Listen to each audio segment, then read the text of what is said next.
Hermano, muy buenos días. Acompáñenme por favor a Mateo capítulo 7. Mateo capítulo 7, sí. Voy a leer conmigo el verso número 24. 24. Sé que alguno estaba esperando Mateo capítulo 5, versículo 3, ¿cierto? Bienaventurados los pobres en espíritu, porque ellos es el reino de los cielos. Bueno, es bueno empezar de para atrás. Mateo 7, 24 dice así: cualquiera pues que me oye estas palabras, estas palabras y las hace, le compararé a un hombre prudente que edificó su casa sobre la roca. Padre, venimos como pueblo a presentarnos delante de ti con la necesidad de escuchar estas palabras, de entender estas palabras, de poner en práctica estas palabras. Te pido que tú nos hables mucho esta mañana, que tú nos dirijas, que tú nos concedas, Señor, hoy poder ver, antes de entrar en las particularidades del Sermón del Monte, como nos hemos propuesto como congregación, podamos mirar la generalidad hoy del Sermón del Monte. Pedimos que nos ayudes, pedimos que nos bendigas, pedimos que nos des entendimiento, sabiduría, la mente de Cristo manifestada esta mañana en medio de nosotros, tanto del que predica como del que escucha. Oramos por tu gracia en esta mañana, en este lugar. En Cristo nuestro Señor. Amén. Una de las cosas que me impactaron cuando fui a misiones al Amazonas es ver desde los aires la selva amazónica. Realmente impacta. Desde las alturas se aprecia como si fuera un brócoli gigante. Así se ve desde arriba, o se ve un gran brócoli. Una vez en tierra, puede ser posible que uno se olvide en dónde se encuentra. La razón por la cual considero importante de que hablemos del Sermón del Monte como un conjunto, antes de entrar en los detalles, es por el peligro constante que tenemos de que los árboles no nos dejen ver el bosque. Una vez dentro de la selva amazónica, no puedes olvidar en dónde estás. Creo que pensar que estamos en otro lado podría llegar a ser un grave peligro. Si estás allá, no olvides que estás allá. Todos nosotros tenemos cierta propensión a fijarnos en ciertas afirmaciones, a concentrarnos en ellas, a costa incluso de todo lo demás. Así que el modo de corregir esta tendencia es caer en la cuenta de que no se puede entender ninguna parte del sermón si no se entiende a la luz de todo él. Esa es la razón por la que hoy vamos a ver la generalidad del Sermón del Monte. Algunos que ya han leído el Sermón del Monte, por ejemplo, pueden tener curiosidad y decir, pero ¿cuándo llegaremos a tal o tal parte? Porque esa es la que realmente a mí me interesa. Quiero entender bien el asunto del divorcio, por ejemplo. Para mí eso es lo importante. Y esta es precisamente la actitud equivocada ante el mensaje del Sermón del Monte. El divorcio para muchos se convierte en el árbol que no le permite ver el bosque completo. Así que, hermanos, al respecto de este principio, el hermano Lloyd Jones expresa: el Sermón del Monte, si me permite emplear tal comparación, es como una gran composición musical, como una sinfonía, si lo quieren tomar de esa manera. Ahora bien, el todo es mayor que cada una de las partes y nunca podemos perder de vista el conjunto. No temo decir que, a no ser de que hayamos entendido y captado el Sermón del Monte en conjunto, no es posible entender ninguno de sus mandatos concretos. Quiero decir que es vano e inútil presentar a alguien un mandato concreto del Sermón del Monte, a no ser que dicha persona ya haya creído, ya haya aceptado las bienaventuranzas y haya conformado su vida a estas bienaventuranzas.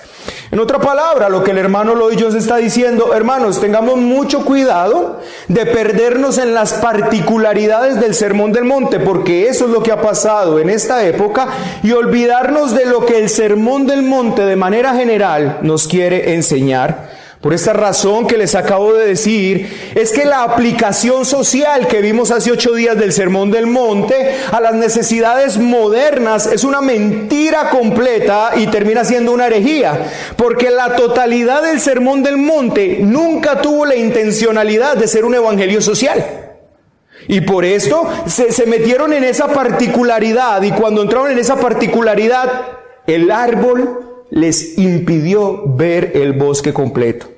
Ya lo dijimos hace 8 días, se toma por ejemplo volver la otra mejilla. Lo sacan del contexto del sermón y basado en ello entonces afirman que las guerras son inmorales y anticristianas. ¿Por qué? Porque tomaron una parte del Sermón del Monte, una particularidad, la desconectaron de la generalidad del Sermón del Monte y allí se extraviaron en la selva amazónica y no saben dónde se encuentran. Esto que acabo de decir ya nos introduce en algo sumamente importante, hermano. El problema es que no se puede tomar un mandato en concreto y presentárselo a un individuo o a una nación o al mundo, a no ser de que ese individuo o esa nación o el mundo entero ya vivan y practiquen las bienaventuranzas. Todos los mandatos que usted y yo estudiaremos, todos los mandatos en concreto, todas las particularidades tienen un comienzo, siguen a las bienaventuranzas. Y esto que ya les acabo de decir es sumamente importante porque, hermanos, muchas veces nosotros hacemos cosas, pero como lo expresa la ley conmutativa, el orden de los sumandos no altera el resultado, ¿cierto? Eso es lo que dice la ley conmutativa para los que estudian aquí en casa. Cuando las hacemos, muchas veces no tiene importancia si A es primero que B, a nosotros no nos importa si el resultado es el mismo. Pero con Dios no podemos aplicarle la ley conmutativa, con Dios no funciona de esa manera, porque cuando Dios hace algo, Él lo hace con una intencionalidad. Escuche muy bien, Él lo hace con una intencionalidad. Dios habla cuando hace algo, pero no solamente habla cuando hace algo, sino que habla en la forma como lo hace. Y esto es importante que usted y yo lo entendamos. Te voy a poner un ejemplo para que me entiendas mejor esto. En la creación, Dios creó al hombre primero y luego a la mujer. Lo sabemos, ¿cierto que sí? Bueno, hay quienes expresan que no importa que Dios haya creado primero al hombre y luego a la mujer, que esto fue algo arbitrario, que el resultado era el mismo. Si Dios hubiese invertido los factores, hubiese creado primero a B que a A, el resultado hubiese sido el mismo. Pero hermanos, esto es ignorar que Dios es Dios y que no solo habla por las cosas, sino por cómo hace las cosas. Ahora usted necesita que yo le compruebe esto, ¿cierto? Los escritores bíblicos entendían claramente cómo funcionaba la intencionalidad de Dios. Ellos sabían que cuando Dios hacía algo, en la forma en cómo lo hizo era importante. Había que ser cuidadoso con eso. Usted nota, hermano, que cuando leímos Números y cuando leímos la Pascua, había un orden para presentar esta Pascua, ¿cierto? El día 10 harán tal cosa, el día 14 harán tal cosa. ¿Por qué no lo hizo al revés? Bueno, el Señor tiene una intencionalidad al hacer eso de esa manera. Mire lo que dice, por ejemplo, Pablo en 1 de Timoteo 2, 11, 13. Yo se lo voy a leer. 1 de Timoteo 2, 11, 13. Dice, la mujer aprenda en silencio con toda sujeción. Escuche lo que Pablo está diciendo. La mujer aprenda en silencio con toda sujeción, porque no permito a la mujer enseñar ni ejercer dominio sobre el hombre, sino a estar en silencio. Escuche lo que Pablo dice. No se permite que la mujer enseñe a la iglesia ni que ejerza un dominio sobre el hombre, sino que ella debe ser ecuánime, debe estar en silencio. Y note cuál es la razón por la que Pablo da esta instrucción. Pablo no dice porque a mí me parece, Pablo no dice porque es que a mí me gusta, Pablo no dice porque es que yo soy feminista, yo soy machista, no. Pablo dice porque Adán fue formado primero, después Eva. Noten que Pablo entendió que el orden como Dios había creado, como había hecho la creación, tenía una intencionalidad, y por medio de eso Dios quería enseñarnos. Cuando Dios crea primero a Adán y luego a Eva, eso en sí mismo tiene un mensaje implícito. Dios está hablando por medio de cómo hace las cosas. Aquí vemos que Pablo va a enseñar que la mujer no puede ejercer dominio sobre el hombre y su fundamento está en el principio mismo de la creación, que Dios formó primero al hombre y luego a la mujer, y con eso Dios estaba enseñando algo. Por medio de la forma como Dios hizo las cosas, Dios estaba hablando. Ahora, hermano, este principio es fundamental que usted y yo lo entendamos. Pero si podemos entender esto, hermano, entonces volvemos de vuelta al sermón del monte, y cuando Cristo pronunció las palabras del sermón, lo hizo de una manera que una cosa no puede estar sin la otra.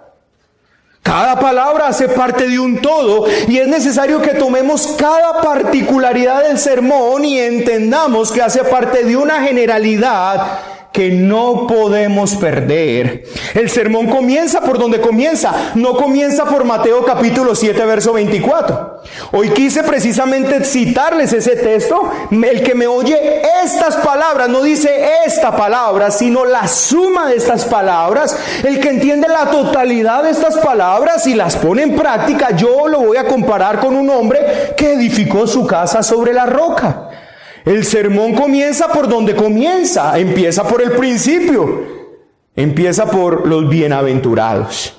Nadie podrá avanzar en el sermón del monte hasta que no constate con el mismo sermón que él es un hombre bienaventurado. Amado hermano, si tú y yo no somos bienaventurados, no tenemos esas características, sean 8, 9, 10 de los bienaventurados, se nos prohíbe avanzar en el sermón. El sermón no tendría propósito para nosotros, no tendría sentido para nosotros, porque el sermón fue dado para los bienaventurados.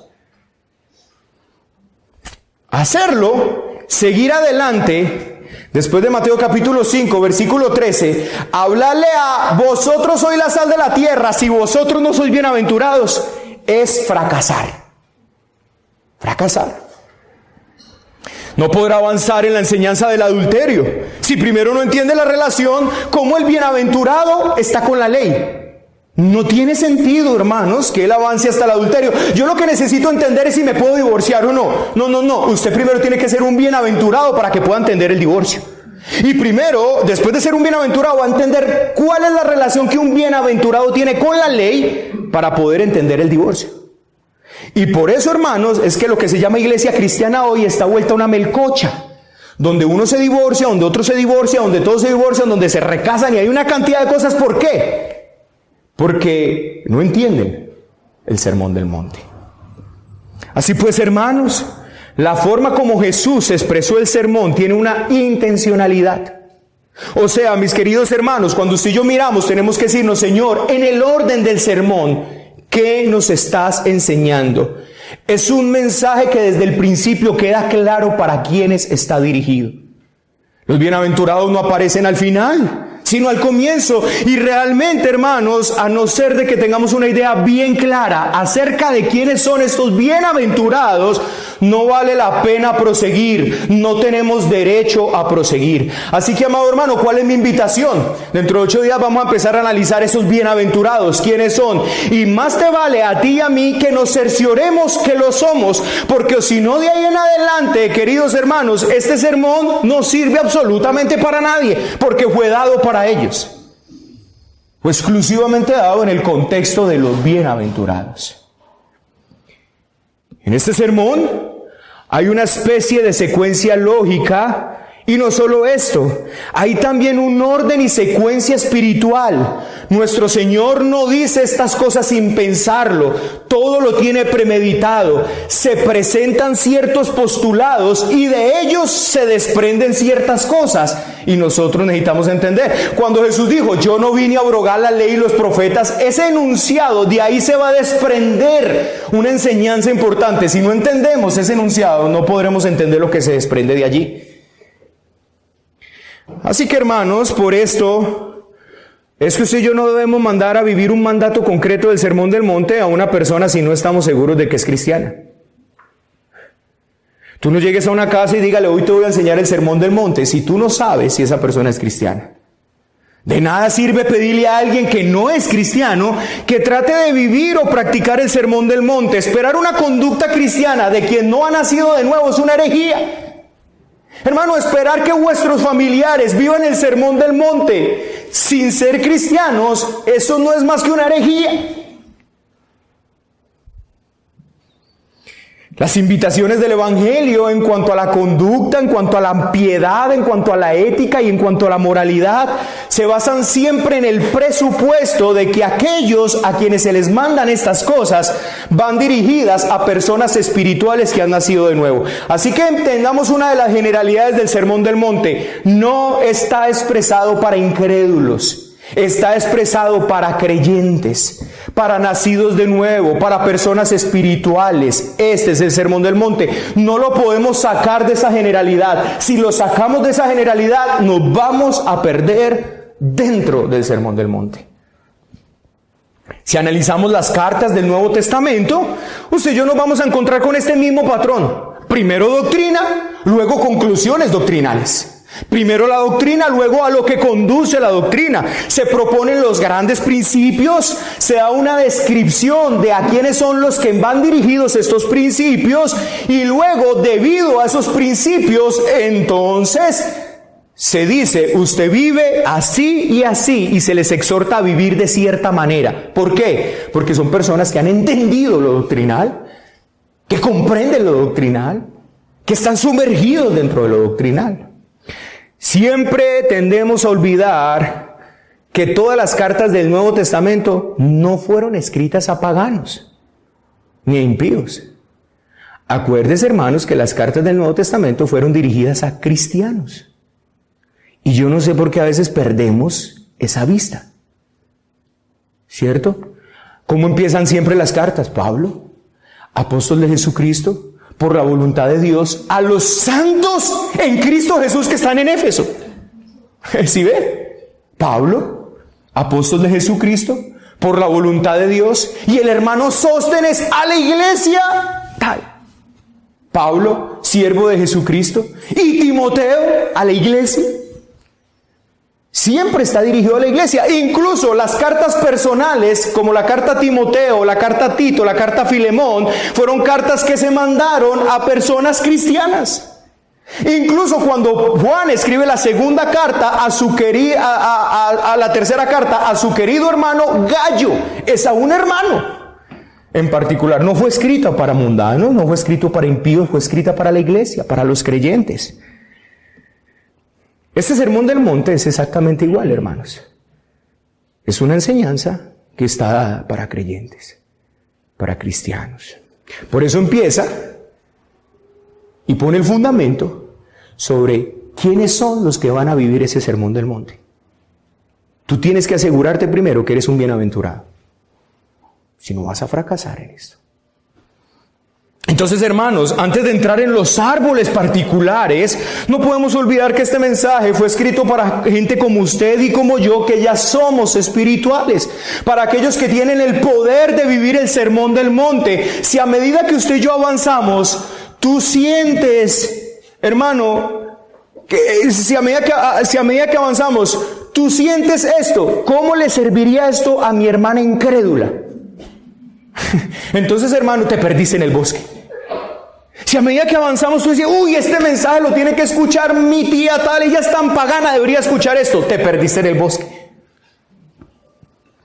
Entonces, como lo expresé hace un momento, las bienaventuranzas no aparecen al final, sino al comienzo, y realmente, a no ser que tengamos una idea bien clara acerca de ellas, no vale la pena proseguir, no tenemos derecho a proseguir. Por esta razón, hermanos, nos urge que usted y yo comprendamos correctamente cada parte del Sermón del Monte en conexión con la totalidad. Así que va a ser muy importante que usted no quede con dudas. Va a ser muy importante que usted pregunte, va a ser muy importante que usted aprenda para que este sermón realmente sea provechoso para esta comunidad. Amado hermano, después de cada exposición tenemos en el día del Señor, en horas de la tarde, meditar en el mensaje de la mañana. Ahí es bueno, usted no se quede con ninguna duda, usted pregunte, usted aclare todo. ¿Para qué? Para que usted se cerciore que este mensaje está llegando a su vida y a su corazón. Ahora quiero entonces darles un marco general de lo que vamos a ver en el Sermón del Monte. Ya les expliqué por qué es importante hacerlo. Así como hace 8 días les expliqué la importancia de estudiar el Sermón del Monte, por qué teníamos que estudiarlo, hoy les voy a decir, hermanos, las generalidades del Sermón del Monte para que cuando entremos en las particularidades no nos perdamos allí. Hay ciertos rasgos que caracterizan al cristiano. Cuando estoy diciendo esto, hermanos, estoy diciendo, hay ciertas cosas, actitudes, llamémoslos así, rasgos, que caracterizan al cristiano, que lo hacen diferente de cualquier hombre sobre la tierra. ¿Sí? Es como hay rasgos que tiene un gato que lo hacen completamente diferente de un perro. ¿Me estoy haciendo entender? Hay rasgos que un hombre tiene que lo hacen completamente diferente de una mujer. Hay rasgos que el cristiano tiene que lo hacen completamente diferente de cualquier hombre sobre la tierra. Si es hombre, de cualquier otro hombre. Si es mujer, de cualquier otra mujer. Y esto es lo que usted y yo vamos a ver en estos 3 capítulos. ¿Qué es lo que usted y yo vamos a ver en el capítulo 5, 6 y 7 de Mateo, que es conocido como el Sermón de la Montaña? ¿Cuáles son los rasgos característicos de un cristiano? Eso es lo que usted y yo vamos a estudiar. ¿Cómo es que es un cristiano? ¿Cómo es que un cristiano vive? ¿Cómo es que un cristiano actúa? ¿Cómo es que un cristiano piensa? Eso es, queridos hermanos, lo que vamos a ver. Vamos a ver los rasgos característicos de un cristiano. Hermanos, meditando en esto que les acabo de decir, se me vino esta idea a la mente. Al parecer el espíritu de la ideología de género se ha tomado lo que se llama iglesia hoy. Piensen en esto. ¿Qué es la ideología de género? Bueno, la ideología de género propone algo como esto. Tú no eres lo que eres, sino lo que sientes ser. Eso es lo que la ideología de género en palabras amplias o en palabras generales expresa. Tú no eres lo que eres, sino lo que tú sientas ser. Entonces los rasgos biológicos de una persona no determinan ya realmente nada. Biológicamente es un hombre, biológicamente es una mujer, biológicamente es un adulto, biológicamente es un niño, ¿cierto que sí? Pero ya eso no importa. No importa lo que la biología determine, no importa lo que biológicamente se diga, eso ya no importa. Lo que importa es cómo se sienta el individuo. ¿Comprenden lo que les estoy diciendo? Eso es lo que la ideología de género propone. Por eso es que tenemos mujeres que son mujeres, biológicamente son mujeres, pero ella dice, yo no soy mujer, yo soy un gato. ¿Cierto? Y actúan como gatos y se visten como gatos porque ella dice, soy un gato atrapada en un cuerpo de mujer. Por eso tenemos los reptiles, hombres que se creen reptiles. Y por eso tenemos a hombres que se cortan las orejas, se meten la nariz, se parten la lengua. ¿Por qué? Porque yo soy un reptil atrapado en un cuerpo de hombre. Pero no solamente esto, tenemos las mujeres que se creen hombres y tenemos los hombres que se creen mujeres. Pero ya no basta esto. La lista se vuelve interminable. Tenemos ancianos que se creen niños. Y ya tenemos hombres de 60 años que dicen que por favor necesitan que se les abra espacio en un lugar donde se atienden niños. O sea, en un párvulos o en una guardería. ¿Por qué? Porque es un niño y se pone pañales y necesita alguien que lo atienda. A eso hemos llegado. La lista es casi interminable, hermanos.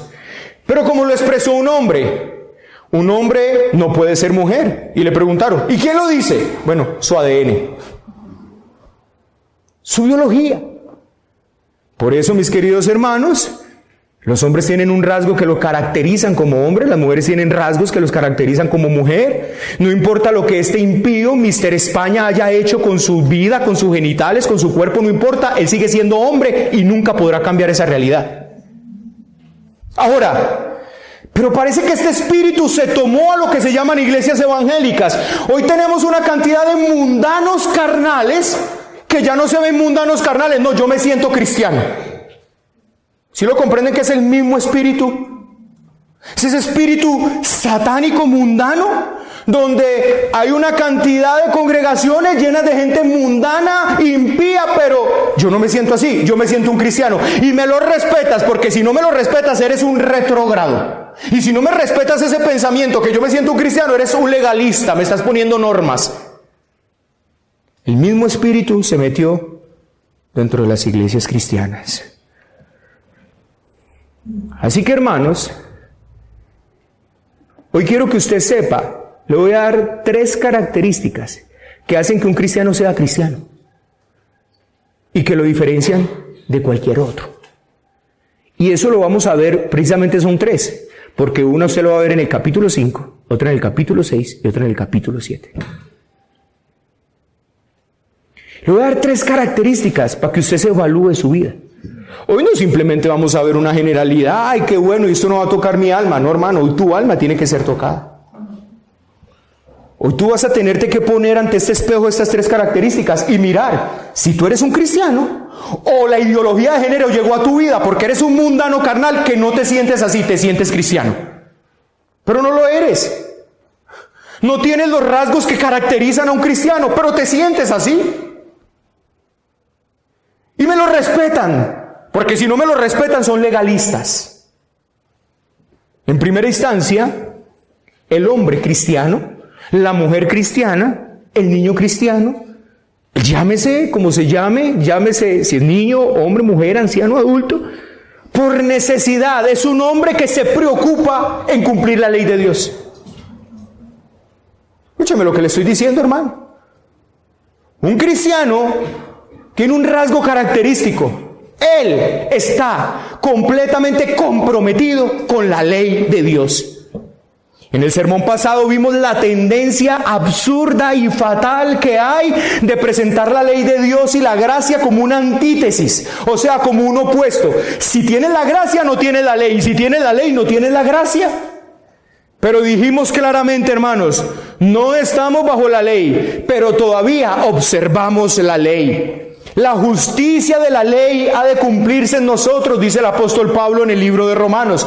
Cristo vino en semejanza de carne de pecado, condenando al pecado en la carne. ¿Por qué? Para que la justicia de la ley se cumpliese en nosotros. Escuche, que no andamos conforme a la carne, sino conforme al Espíritu. En otras palabras, mi querido hermano, la justicia de la ley aplicada al creyente es a aquel creyente que no anda conforme a la carne, sino conforme al Espíritu, que anda bajo los estándares de la ley de Dios. Claro, y como lo vimos hace 8 días, hermano, su obediencia a la ley de Dios no es lo que lo hace acepto. Es la obra de Cristo en la cruz del Calvario, su obediencia perfecta, lo que hace que nuestra obediencia imperfecta sea aceptada delante del Padre. Pero obediencia hay. Imperfecta, pero la hay.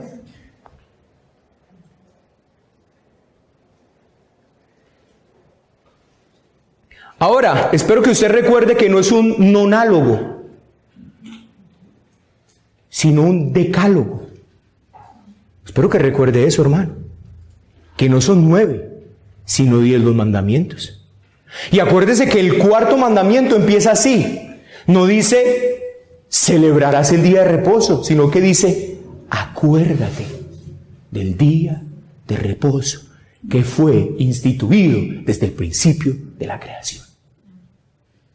Si tú estás endurecido con esto, no es mi problema. Yo te lo he enseñado.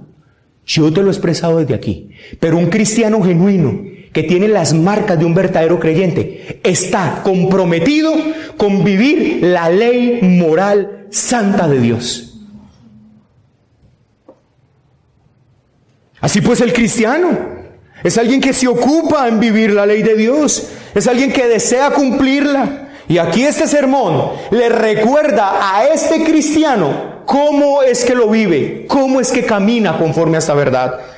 En el capítulo 5, hermanos, vamos a aprender después de las bienaventuranzas qué es lo que hace a una persona verdaderamente cristiano. Vamos a ver cómo es que el cristiano se relaciona con el mundo y cómo es que el cristiano se relaciona correctamente con la ley de Dios. Glorioso será esto, hermanos. Y no olvidemos, amados hermanos, que estamos hablando de que son rasgos que caracterizan a un verdadero creyente. Hermano, no hay un cristiano antinomiano. No puede ser un cristiano.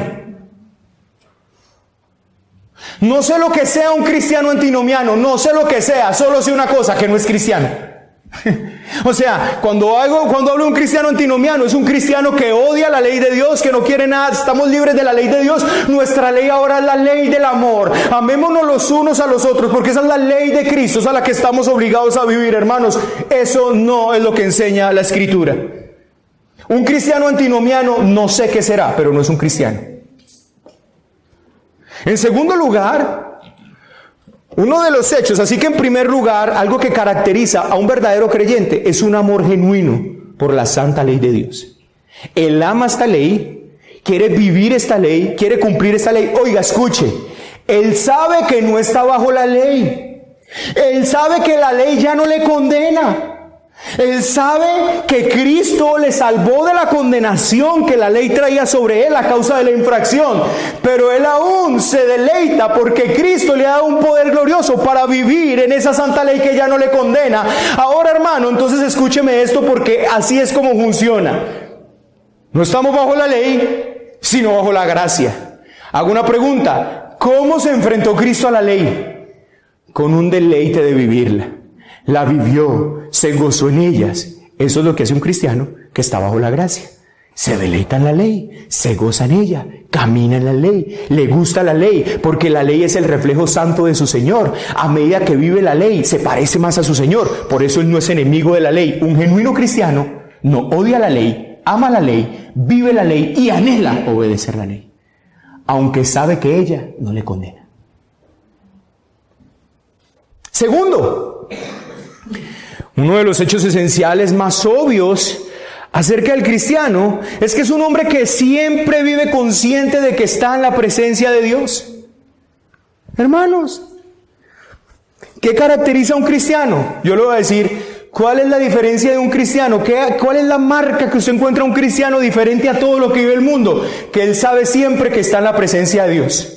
O sea, mis queridos hermanos, él no solamente habla de la omnipresencia de Dios en términos universales, sino particulares. Él sabe, Dios está aquí y está presente, y por eso vive con una realidad de que Dios está. No es como los mundanos, que los mundanos vociferan con su boca: Dios está en todo lugar. Pregunta, ¿viven como si Dios estuviera en todo lugar? Por supuesto que no. Por eso un cristiano es diferente a cómo es el mundo. Tiene una marca indistintible. Sí, tiene una marca que lo distingue de todo lo demás. ¿Cuál es? Que él sabe siempre que está ante la presencia de aquellos cuyos ojos lo escruta todo. El mundo no vive así. Esta es la gran diferencia entre el cristiano y el que no lo es. El cristiano es alguien que siempre actúa a la luz de que está en una relación íntima con Dios.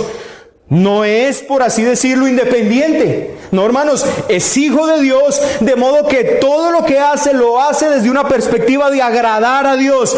Por eso el cristiano, por necesidad, debería ver todo lo que sucede en este mundo de una manera completamente diferente a como lo ven todos. Tú debes ver la enfermedad, tú debes ver la fila en un banco, tú debes ver las situaciones, tú debes ver las noticias, tú debes ver el incremento del IVA, tú debes ver todo lo que está pasando en este país y lo que pasa alrededor tuyo. Tú lo deberías ver completamente distinto a como lo ve el mundo, porque tú eres cristiano, eres un hijo de Dios. No puedes ver las cosas como el mundo las ve. Tus comentarios no pueden ser los comentarios del mundo, porque tú eres de otra especie, de otra raza, de otro mundo. Además, hermanos, el Nuevo Testamento insiste en esto muchas veces. Escuche esto, hermano. ¿Acaso eso no es lo que vamos a ver en este glorioso sermón en el capítulo 6? El cristiano no se preocupa por la comida, ni por la bebida, ni por qué vestir, ni por la casa. Eso se preocupan los gentiles que no conocen al Señor, pero el cristiano no. Él tiene una marca distinta al mundo. ¿Lo ven, hermanos? No es que diga que no le importan estas cosas, sino que no es su preocupación principal. No vive para ellas. El cristiano no se siente atado a este mundo, ni a sus preocupaciones. ¿Por qué? Porque el cristiano pertenece a otro reino, vive en otro reino. Ahora, hermanos, no es el que se aísla del mundo. Este fue el error craso del monasticismo católico, o como lo vimos en Colosenses, el error craso del ascetismo. El Sermón del Monte no te dice que te aísles para vivir una vida cristiana, pero sí dice que tu actitud es completamente diferente a la del no cristiano, debido a la relación que tú tienes con Dios y a tu completa dependencia de Él. El cristiano, por tanto, nunca debería verse preocupado por las circunstancias en que se ve envuelto este mundo, porque él tiene una relación con Dios diferente a la que el mundo tiene. Eso es fundamental para el cristiano. Así que, hermano, entonces, una marca más para el cristiano, aparte de su relación con la ley, es que no vive preocupado por lo que el mundo se preocupa. Mire, interesante, ayer fui a compartir con la hermana Sandra, estamos estudiando allá los sábados Corintios en su casa, y me hizo la siguiente apreciación, que definitivamente lo pone a uno a pensar. La mamá de ella es testigo de Jehová. Y su esposo también es testigo de Jehová, y estábamos compartiendo ahí. Y dice, ojo, una señora que no conoce verdaderamente a Dios, porque, hermano, nadie puede conocer verdaderamente a Dios a menos que conozca al Hijo.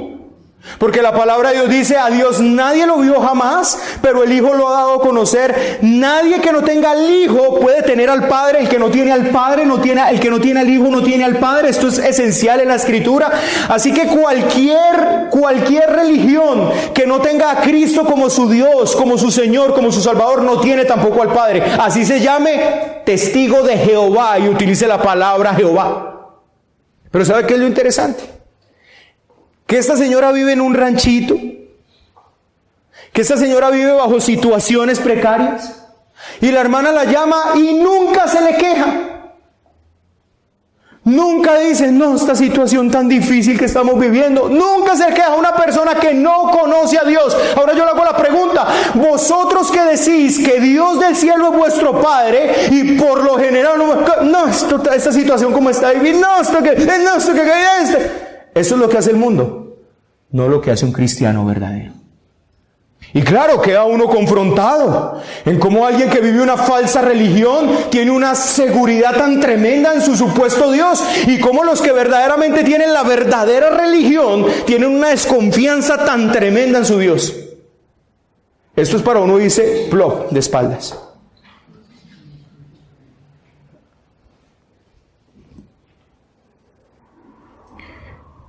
Estamos hablando de rasgos que son exclusivos del cristiano.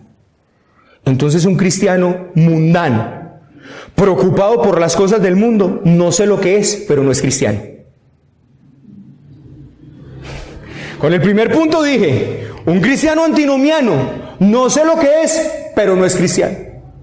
Un cristiano mundano, preocupado por las cosas del mundo, no sé lo que es, pero no es cristiano. Que eso te quede claro.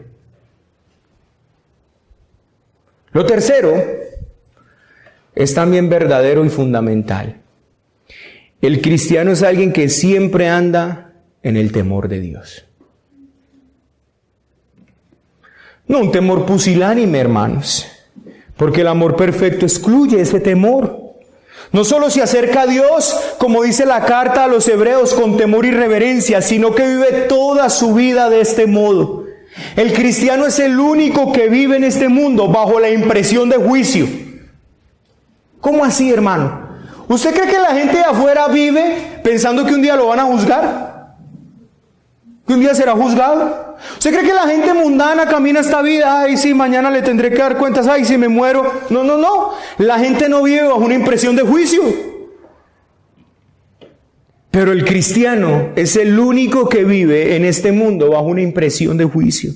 Debe hacerlo así porque nuestro Señor le dice que lo haga. Le dice que va a ser juzgado por lo que edifique, que va a llegar el momento en que va a ser juzgado. Le dice que no repita Señor, Señor, que no dependa de lo que haga en la iglesia como si ello fuese necesario o suficiente, porque se acerca el juicio a manos de alguien que ve el corazón del hombre, no solamente lo que hace, sino las motivaciones con que los hace. No se fija en la vestimenta de oveja, sino lo que hay dentro. Tú puedes estar aquí aparentando ser oveja, pero no serlo por dentro. Y el cristiano verdadero sabe que un día va a ser juzgado no solo por lo que hace, sino por las intenciones con que los hace. Por eso no solo se está preocupando de lo que hace, él quiere hacer lo correcto, pero quiere hacerlo con las motivaciones correctas. Eso solo lo puede hacer un cristiano, eso no lo hace el mundo. El mundo puede hacer cosas buenas para ser alabado. El mundo puede hacer cosas buenas para llegar a la fama, para ser exaltado, para aparecer en Facebook, en Twitter, en Instagram. Pero el cristiano, no. El cristiano es alguien que siempre recuerda esto. En el sermón pasado dijimos que la acusación que había sobre los llamados cristianos hace 60 años era su superficialidad, ¿se acuerdan? Y que yo no encontraba un calificativo peyorativo para este tiempo para referirme. Entonces, si hace 60 años los cristianos eran considerados como superficiales, ¿cómo los llamamos en este entonces? No encuentro una palabra. Y hermanos, para esto entonces es bueno que usted y yo leamos y miremos cómo vivían los cristianos de antes. Estos hermanos del Antiguo Testamento y del Nuevo Testamento vivían en el temor del Señor. Eran primeramente temerosos de Dios. Todos aceptaron la enseñanza del apóstol Pablo cuando escribe. Escuche lo que escribe Pablo. Parece que hoy no se acepta, pero ellos sí lo aceptaron. Es necesario que todos nosotros comparezcamos ante el tribunal de Cristo, para que cada uno reciba según lo que haya hecho mientras estaba en el cuerpo, sea bueno o sea malo. Eso es lo que dice mi Biblia, hermano. Que todos nosotros compareceremos ante el tribunal de Cristo. Que yo como pastor de ustedes seré juzgado. No solamente por lo que hice con ustedes, sino que me motivaba a hacerlo.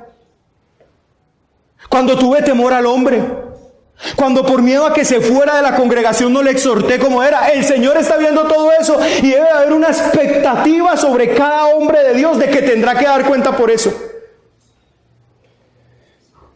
Hoy los que se llaman evangélicos no quieren que se les diga esto.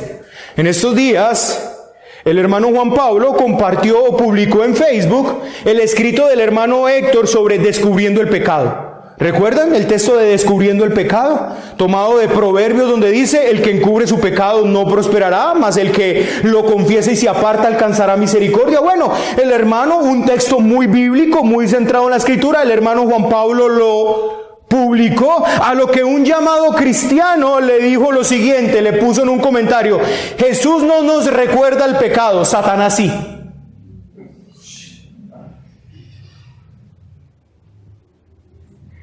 O sea, al parecer ni a los cristianos quieren que se les recuerde que tendrán que dar cuentas delante del Señor.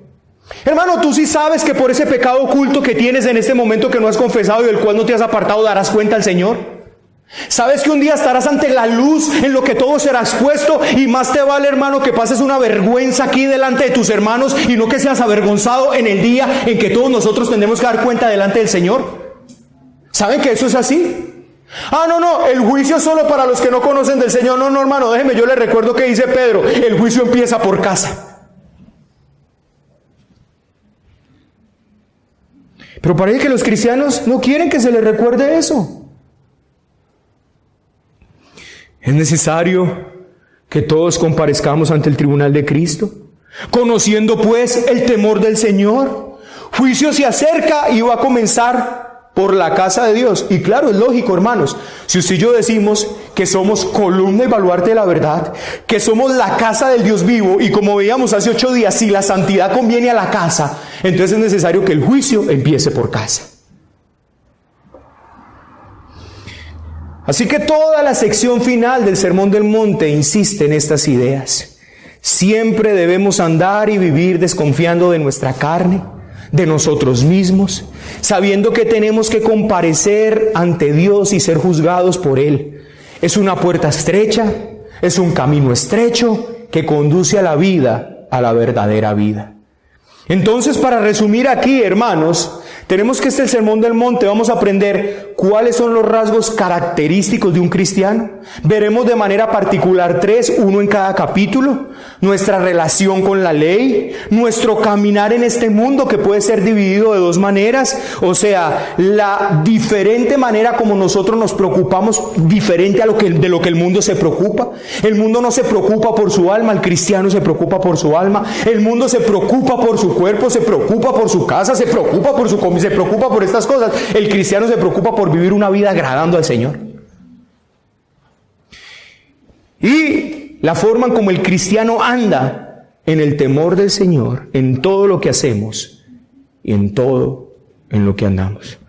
Aquí hay rasgos, hermanos, que son exclusivos de los cristianos y de nadie más. Establezcamos entonces ahora, después de mirar la generalidad, que es lo que vamos a ver en el Sermón del Monte, esas tres rasgos característicos del cristiano, vamos a mirar algunos principios de interpretación que vamos a usar en el Sermón del Monte. Lo más importante, hermanos, que debemos recordar es que el Sermón del Monte es una descripción de una forma de ser y no un código de ética o moral. O sea, no ha de considerarse como una ley o como una especie de 10 mandamientos o un conjunto de normas y reglas que se deben observar. Eso no es el Sermón del Monte. Escuche, es más bien el Sermón del Monte una descripción de lo que los cristianos deben ser. Es como si nuestro Señor Jesucristo dijera: por lo que sois, así habéis de considerar la ley y vivirla. ¿Entiende? Mire, la diferencia de la vida de nosotros con la ley es que en el Antiguo Testamento era así: el que haga estas cosas vivirá por ellas. Si hacían para vivir, no, ahorita las hacemos porque vivimos. Esa es la diferencia. Tú y yo las hacemos porque vivimos. No las hacemos para vivir, sino porque vivimos. No vamos a caminar en este Sermón del Monte para ser cristianos. Somos cristianos, por eso este es nuestro caminar, esta es nuestra vida, esto es como andamos. Por esto, hermanos, cada mandamiento en particular no se espera que se aplique de una manera mecánica. ¿Entienden? Vamos a tomar un ejemplo de esto. Usted lo encuentra en Mateo capítulo 5, versículo 27 al 30. ¿Cierto? Solamente escríbalo, dice. Dice: oísteis que fue dicho, escuche, no cometerás adulterio. Pero yo os digo que cualquiera que mira a una mujer para codiciarla, ya adulteró con ella en su corazón. Por tanto, si tu ojo derecho te es ocasión de caer, sácalo y échalo de ti, pues mejor te es que se pierda uno de tus miembros y no que todo tu cuerpo sea echado al infierno. Y si tu mano derecha te es ocasión de caer, córtala y échala de ti, pues mejor te es que se pierda uno de tus miembros y no que todo tu cuerpo sea echado al infierno. Eso es lo que dice. Así que escuche, hermanos, en esto.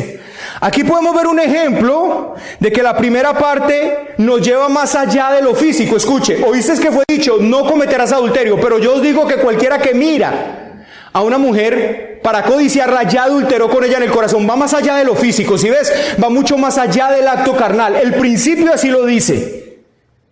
Entonces, la siguiente parte tiene que ir mucho más allá de lo físico. Y si bien no voy a entrar en este momento a explicar su significado, lo que deseo es que miremos que es una pésima interpretación de este pasaje terminar aquí todos mancos o ciegos. ¿Me comprenden? Entonces alguno dirá: no, si tu ojo derecho literalmente te lo tienes que sacar.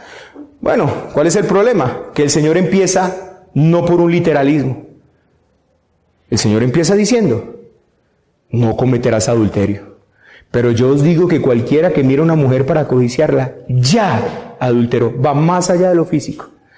Así que, hermanos, escuche lo que le voy a decir, y puede ser contradictorio para usted, pero es así. Puede ser para una persona más fácil sacarse el ojo que hacer lo que tiene que hacer en cuanto a la mortificación del pecado.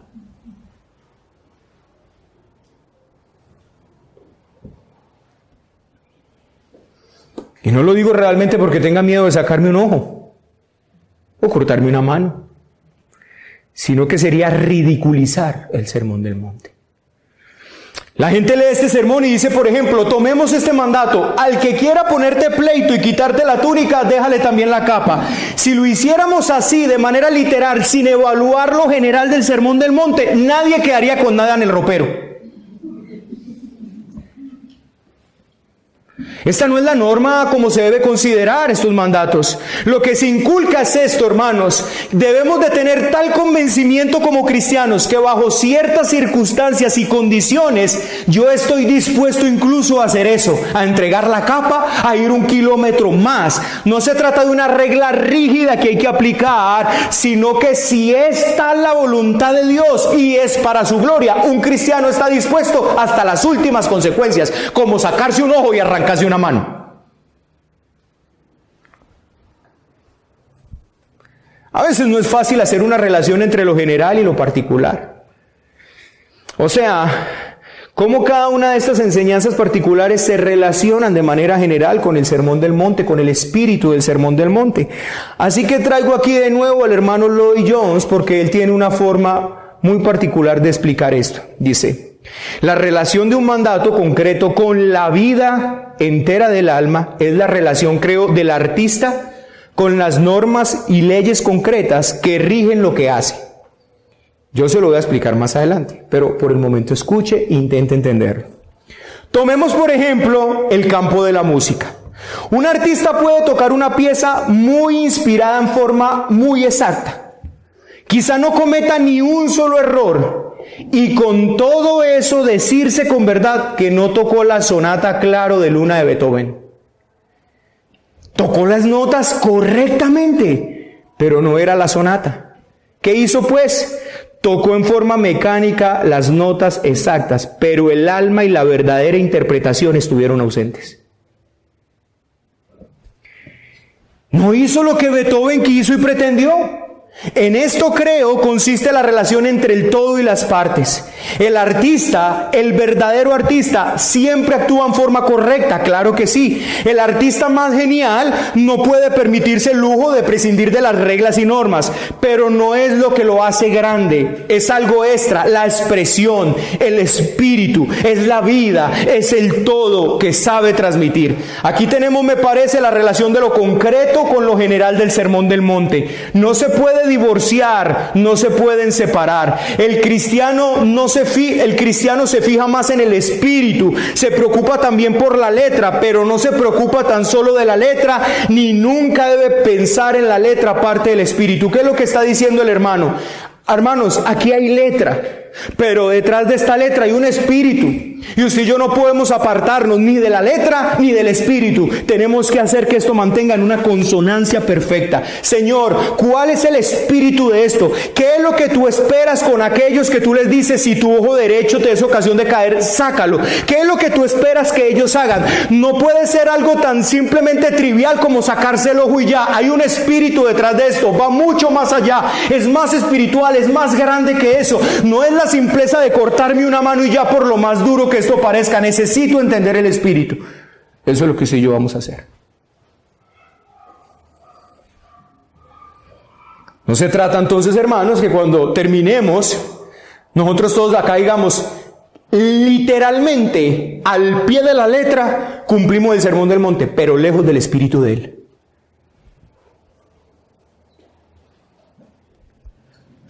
Como si yo trajera el piano ahora, Juanita trajera el piano y empezara a tocar Paralisa.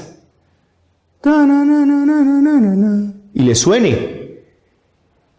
Pero está lejos de la pasión, el espíritu que le metió Beethoven a eso. O Mozart, no sé quién será.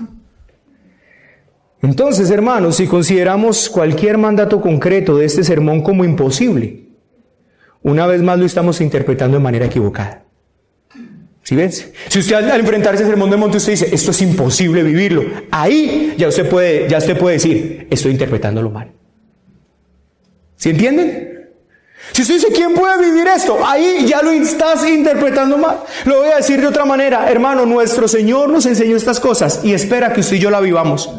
Su último encargo, si ustedes lo recuerdan, a los discípulos fue, vayan y hagan discípulos de todas las naciones, enseñándoles a obedecer todas las cosas que yo les he mandado. ¿Cuáles son todas esas cosas? Aquí están en el Sermón del Monte. Hermano, hacer discípulos, ¿sabes qué es? Enseñarles el Evangelio, predicarles el Evangelio. Una vez usted sabe que ellos han entendido el Evangelio, que la gracia de Dios ha sido en su vida, no termina ahí hacer discípulos. Enséñeles el Sermón del Monte para que sean discípulos. Ahora bien, hermanos, en este sermón se encuentran entonces precisamente todas las cosas. Aquí encontramos todo lo que el Señor quiere que se le enseñe a los nuevos discípulos. Él quiso que se enseñaran, quiso que se practicaran. Nuestro Señor mismo vivió el Sermón del Monte. Los apóstoles vivieron el Sermón del Monte. Y si usted y yo tomamos tiempo para leer las vidas de Owen, de Buster, de Muller, de John Bunyan, de Hudson Taylor, ustedes se van a dar cuenta que ellos vivieron el Sermón del Monte al pie de la letra. Así que, hermanos, Estas cosas las enseñó nuestro Señor, las destinó a nosotros, a su pueblo, y así es como ha de vivir un cristiano. Saben, hermanos, que una de las maneras para finalizar, como se describen a los hombres de Dios en la Biblia, es como temerosos de Dios. Primera de Reyes 18:3 dice esto: y Acab llamó a Abdías, su mayordomo. Escuche lo que expresa la Biblia de Abdías. Abdías era en gran manera temeroso de Jehová. Escuche Nehemías 7:2. Mandé a mi hermano Hananí y a Hananías, jefe de la fortaleza de Jerusalén, porque éste era varón de verdad y temeroso de Dios más que muchos. Escuche Job 1:8. Y dijo Jehová a Satanás: ¿no has considerado a mi siervo Job, que no hay otro como él en la tierra, varón perfecto y recto, temeroso de Dios y apartado del mal? Pero hubo un tiempo en que al cristiano se le llamó temeroso de Dios. Hubo un tiempo en que el calificativo para el cristiano era temeroso de Dios. No creo que esto se pueda superar nunca más. Que haya un mejor calificativo aplicado a un cristiano que temeroso de Dios. Esta sí que es una maravillosa descripción de un cristiano. Por necesidad, es como se nos recuerda con tanto vigor al finalizar el Sermón del Monte en el 7º capítulo. Un hombre que vive en el temor de Dios. Mujeres que viven en el temor de Dios. Niños que viven en el temor de Dios. Podemos decir que nuestro bendito Señor mismo, de nuestro Señor mismo, que su vida fue una vida llena del temor de Dios. Amados, entendamos lo importante que es esta idea en la vida de un cristiano. A menudo los cristianos modernos tienen testimonio que parecen ser tan impactantes. Hubo un momento en que yo me harté de una cantidad de gente que conocía en las redes sociales, y el testimonio era posando al lado de un carro, posando al lado de una moto, y lo más triste de eso es que si usted le preguntaba, por lo general todos se lo consiguieron endeudados. Pero esto es lo que tenemos para mostrar, estos son nuestros testimonios. Los testimonios fueron que mi hija llegó a las grandes élites de tal cosa. Esos eran los testimonios. Pero ¿sabe qué es lo más tremendo, mis queridos hermanos, de estos? Cristianos modernos que tienen testimonios tan impactantes. Dios me bendijo así y así. Pero dan la impresión de que no tienen ningún temor de Dios en su vida. Más bien hombres mundanos, mujeres mundanas.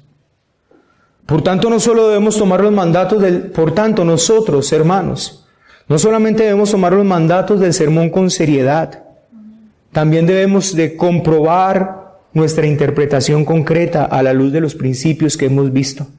Debemos tener cuidado de no volverlos un ridículo. Tener cuidado de no interpretarlos de tal manera que resulten imposibles para el ser humano, o para el cristiano mejor.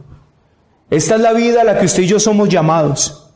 Que Dios nos dé gracia para estudiar este sermón y recordar que no queremos juzgarlo, no, sino que nosotros somos los que estamos bajo juicio, y que el edificio que usted y yo estamos levantando en este mundo y en esta vida tendrá que hacer su prueba final, tendrá que ser escrutado ante el ojo del Cordero de Dios que fue inmolado, que lo ve todo.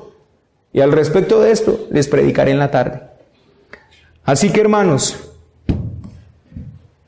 no solamente es importante que estudiemos el Sermón del Monte, hemos visto hoy sus generalidades. Usted y yo aprenderemos cuáles son las características de un verdadero creyente. Y usted debe pararse ante ese espejo y evaluar su vida, y yo debo pararme ante ese espejo y evaluar mi vida. Que Dios nos ayude, que Dios nos dé gracia. Padre, te damos gracias por esta mañana.